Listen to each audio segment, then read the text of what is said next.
zaman mişkilidi dağların sesi, yurdun her daşında həsrət yatırdı. Lakin sönmemişti ümit çırağı, xalqın inamı sabahı oyadırdı. Vətən çağıranda susmadı heç kim, bir ürək döyündü milyon sinədə.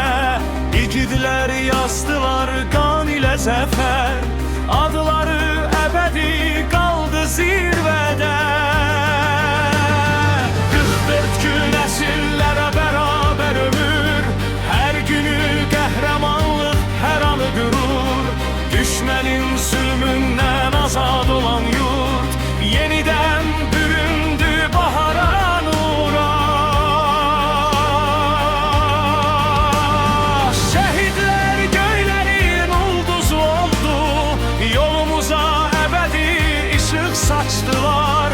Onların emanet koyduğu vətənə məhəbbətimizi and kimi yazdılar.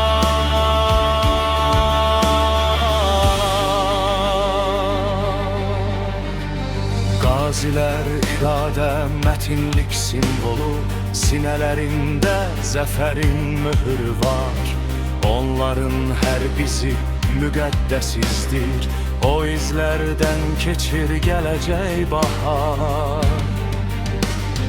Bu torpaq sadəcə bir ovuc torpaq deyil, ata nəfəsi, ana duasıdır. Vətən bir millətin döyünən qəlbi, azadlıq isə onun ən uca ruhudur. Qoys rəngli bayraq daim ucalarda, sülhün, birliyin rəmzi kimi dalğalansın. Azərbaycan var olduqca bu zəfər, nəsildən nəslə əbədi dastan qalsın.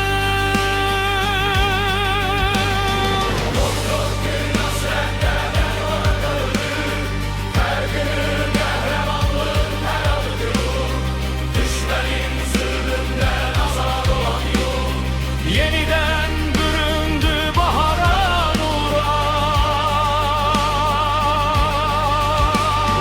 44 gün əsirlərə bərabər ömür, hər günü qəhrəmanlıq, hər anı qürur.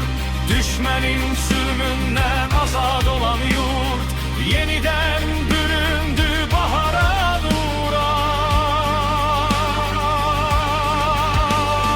Şəhidlər göylərin ulduzu oldu, yolumuza əbədi ışık saçtılar.